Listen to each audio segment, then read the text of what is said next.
We were death partners before we were friends.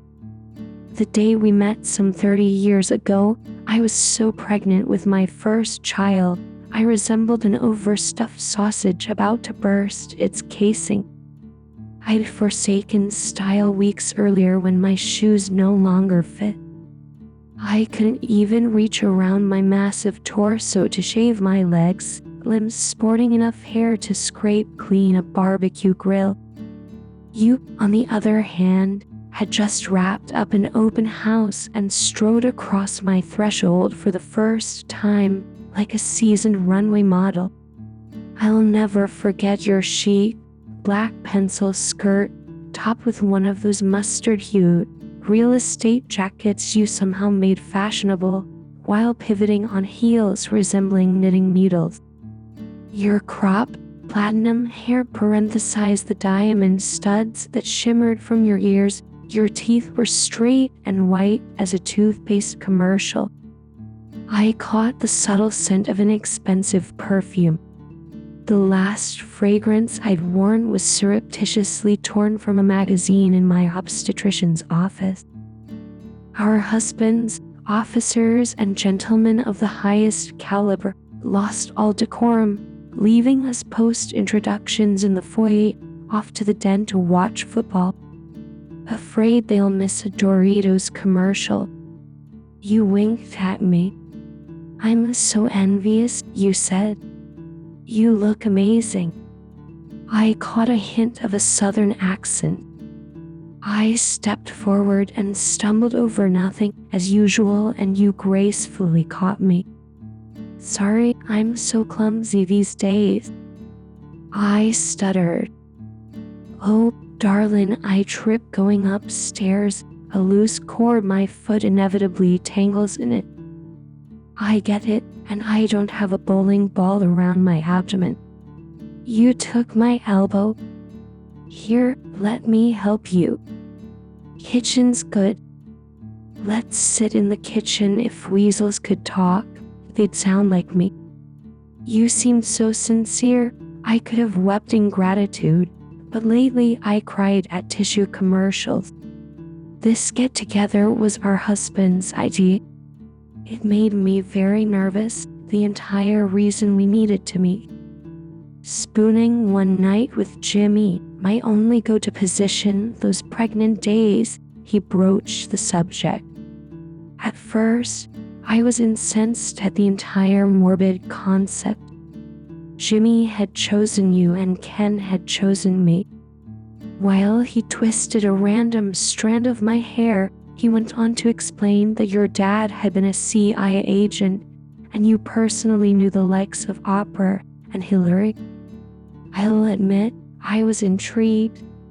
He added that at some point, you'd owned an upscale bar in Georgetown and fell for Ken, a fighter pilot, years your junior, and gave up all that DC glamour for places named Racine and Beeville.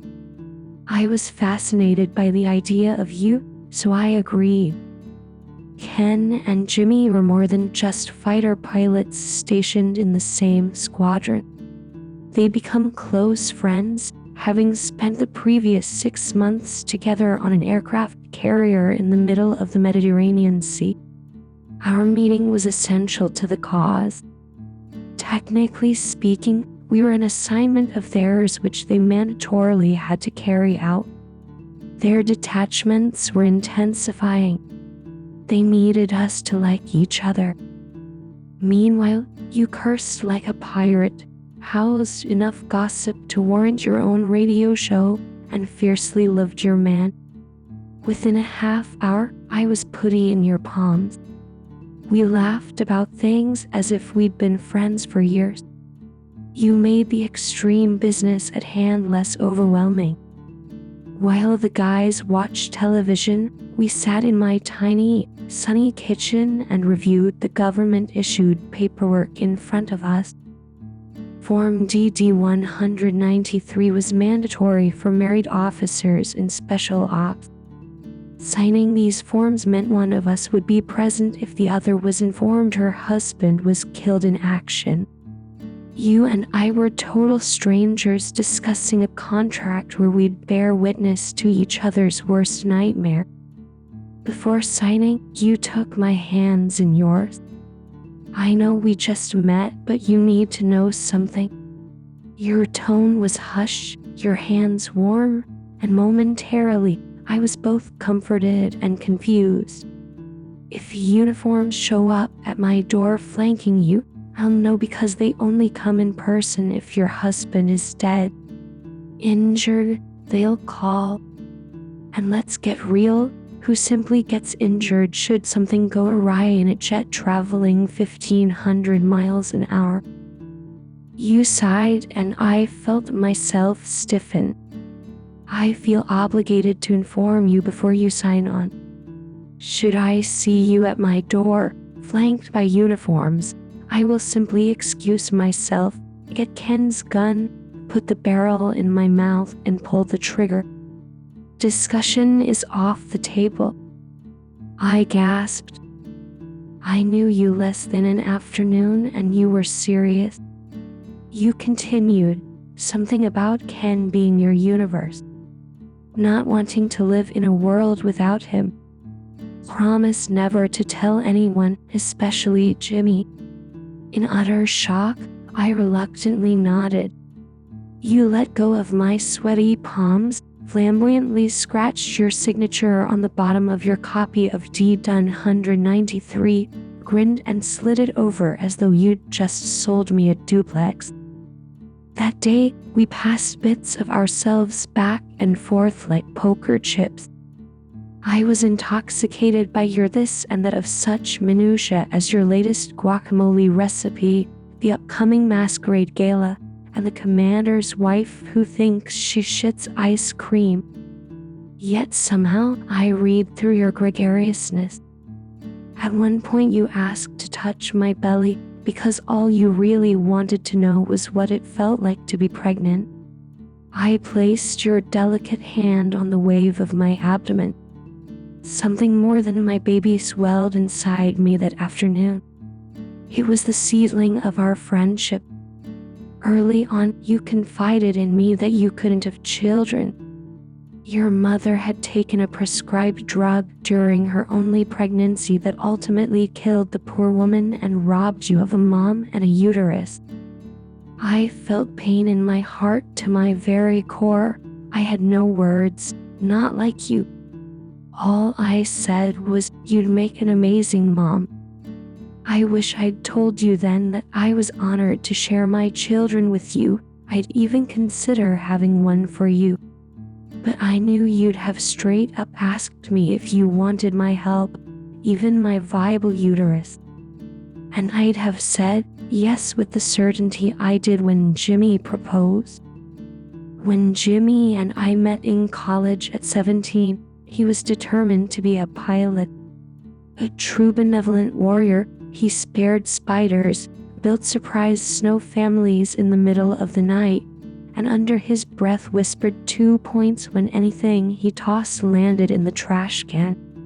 I melted in his arms when his hugs lifted me off the ground. And Jimmy was born to fly. I accepted long ago, as all pilots' wives do, that our husband's first love would always be flight. Over time, the more I understood you, the more your suicide plan simultaneously fascinated and troubled me. Killing myself wasn't an option, I was a mom. But what if I wasn't? Did my not wanting to take that eternal journey with Jimmy mean I loved him less than you loved Ken? Or did it mean I loved myself more than I loved Jimmy? At 24 years old, I hadn't a clue. In the waning hours of lonely nights, I devised intricate scenarios should I have to deliver that fatal news to you. According to Form D Done 193, I'd get the call, then I'd be officially escorted door to door, somehow to your whereabouts. I imagined myself physically restraining you. Having garnered strength from childbirth, I'd have a small advantage over you in your stilettos, but I couldn't hang on to you like a chimp indefinitely. Another plan involved somehow confiscating Ken's gun. One afternoon during lunch, I broached the subject of the firearm. Doesn't having a gun in the house frighten you? You shouldn't own a gun unless you know how to use it. Let's go to a range and practice. I'll go with. Your response was not something one soon forgets. I don't need practice when the only target is inside my own mouth. And that was that. While our husbands deployed over those long weeks and months, you and I ran the gamut of emotions. I soon realized that you missed Ken more than I had room to miss Jimmy. Our differences made us a unique pair. In the end, you found family with me, I found my soulmate in you. We survived Thanksgivings and Christmases without our husbands. You held my hand when I gave birth for the second time and stayed with me until Jimmy returned home. You were the catalyst for my application to graduate school.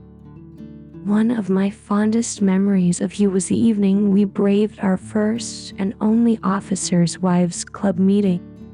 I was a bit nervous, but you exuded your usual self-assuredness. Upon arrival, we were schooled on the unwritten seating arrangement at these affairs. Higher-ranking spouses occupied the front rows while lower-ranking wives were relegated to seats further back. You would have none of it. You shoved me forward and we sat in two empty chairs front and center. When we received what could only be described as stink eye from maybe everyone in attendance, and the whispering behind us escalated, you turned to the cluster of women with enough disdain on their faces to suggest we were contagious and said, "My husband is rank, but I'm not, so I can sit wherever I please." You saluted no one in particular, in perfect form with your middle finger, then said, "Let's go get a cocktail at a real club." Under your breath, you whispered, "I wish Wives Club was literal so we could club a few of these bitches." When the guys were deployed, we spent the better part of weekends together doing everything and nothing. Phone time was endless. Seemed we could talk about anything, but I know you carried a lot of secrets. You told me once that a secret was only a secret if just one person knew. But I relished in every story, every bit of wisdom, and best of all, how free I felt when I was near you, freedom to be me.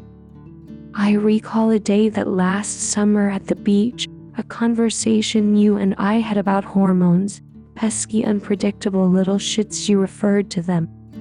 I confided that I felt like I was turning into a raging bitch ever since my second birth. I gave you an example of how Jimmy was in the garage one afternoon a week prior, spray painting thing blue for his new office. I noticed he was wearing a very expensive, brand name pair of white sneakers. I freaked out.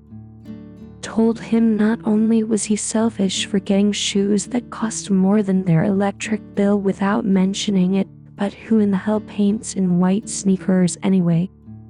"You're an idiot," I'd said to him. I hated myself at that very moment as well as when I uttered those words just a week ago. There's goes a secret no longer, huh? You told me Jimmy had the sneakers delivered to your address so he could wear them home and maybe you wouldn't notice. You laughed a belly laugh I try and conjure all the time, but they looked like frigging clown shoes. The white was blinding, I'm not joking. We're talking should have come with a UV warning. Still good to keep him on his toes though, no pun. I laughed so hard, tears were rolling down my cheeks. Then realized my husband is afraid of me. I knew I owed Jimmy an apology, but it wouldn't happen. Not intentionally, at least there was that. Any doubt of my love for Jimmy was fleeting. I was just so tired of being alone. I missed him all the time, raising my boys with you while we waited together. As for Jimmy, an apology usually came in other forms which he definitely preferred, and, as you pointed out, why I was turning into a human PEZ dispenser. You paused until my laughter subsided. I knew wisdom was coming.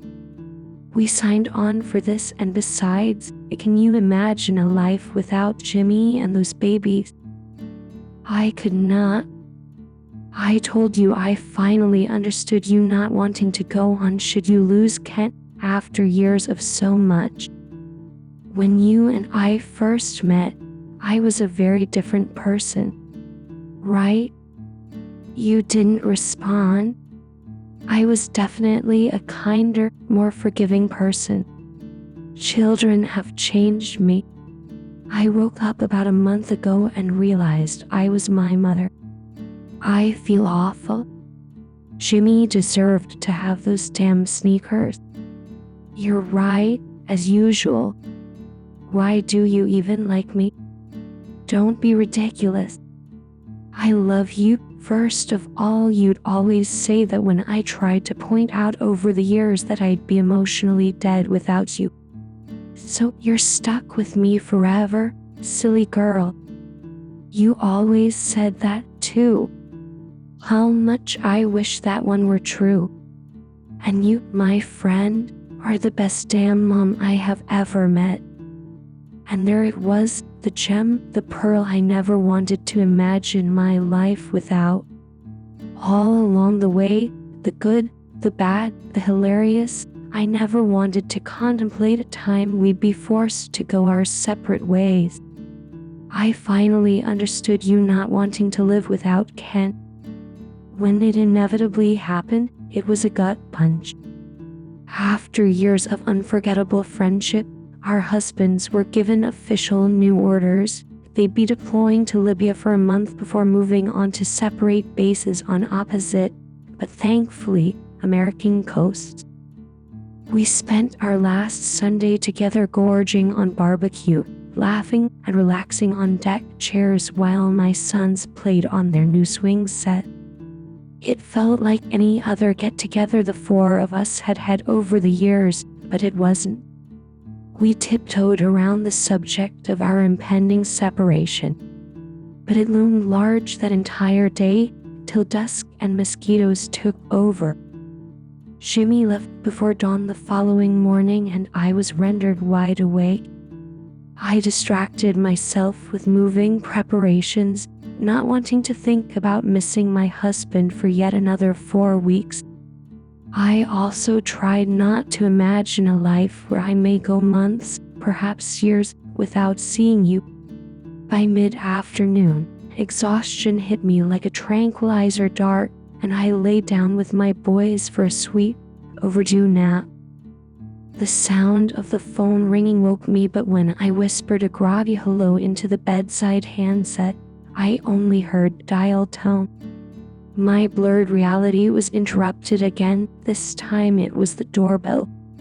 I slid from the bed and jogged down the stairs, not wanting the noise to wake my babies. Ever since Jimmy installed a swing set in the backyard, the neighborhood kids came over nearly every day to play, and it was becoming a nuisance. Before I could open the door, I was hit with a terrible smell. Sitting next to the front door was a garbage bag I'd asked Jimmy to take out to the garage before he left that morning. But there it was, and since we rarely used the front entrance, the malodorous pungency of old diapers mixed with rancid food detritus hung heavy. I was startled again by the doorbell, this time right next to me.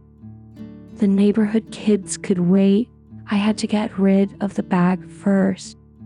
I grabbed the bag and the smell followed like a shadow as I quickly made my way to the garage trash receptacle, and as I lifted the large lid, I noticed a stack of crumbled newspapers, and sticking out from underneath the pages of print was a pair of white sneakers, pristine in every way except the many blue speckles of paint smattering both toes.